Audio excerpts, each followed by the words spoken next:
Have you ever stopped to wonder why certain spices are sacred in some cultures, or why particular dishes only appear during weddings, funerals, or full moons? What if I told you that your favorite comfort food might be more than just a craving? It could be a coded message passed down for centuries. Across the globe, from the kitchens of Morocco to the stew pots of Korea, food isn't just sustenance, it's a language, a ritual, a legacy. The way we prepare it, share it, and even refuse it can hold hidden meanings, symbols of identity, status, memory, even rebellion. You think you know food? Think again. This isn't just about recipes. This is about decoding a silent language, one spoken through ingredients, customs, and centuries old traditions. In this video, we'll journey across continents and cultures to explore how food tells stories deeper than any cookbook. Get ready to taste history, decode tradition, and rediscover the meaning behind every bite.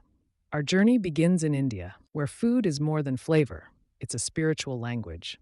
Every spice tells a story: turmeric for healing, cardamom for prosperity, saffron for devotion. In Hindu ceremonies, food isn't just offered to the gods, it becomes the gods. Prasad, sacred offerings, carry symbolic power long after the last bite is eaten. In Morocco, the tagine isn't just a dish, it's a ritual of patience and communion. The conical lid represents containment of both flavor and spirit. Every gathering around a shared dish of couscous is a reenactment of ancestral hospitality. Baraka, or divine blessing, is believed to pass through communal meals. In Korea, even the smallest side dish holds meaning. Banchan isn't just about variety, it reflects harmony, balance, and hierarchy.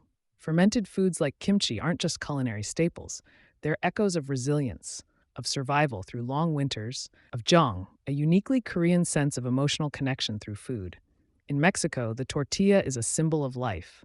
Made from maize, considered sacred by the Maya and Aztecs, it's a direct link to creation myths.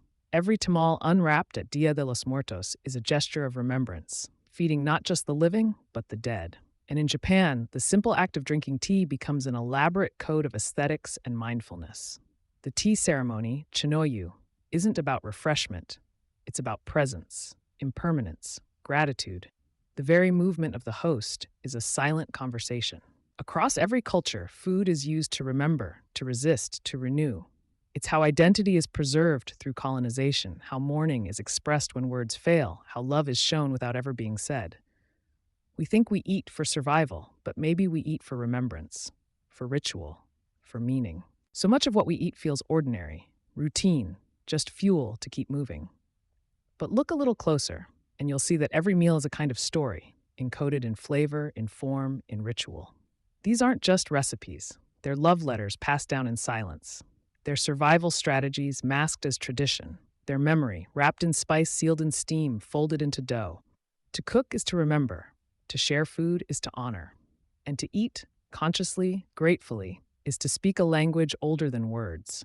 A language our ancestors understood instinctively. A language we can still hear if we choose to listen. So the next time you sit down to eat, ask yourself, what story am I tasting? Whose hands shape this tradition?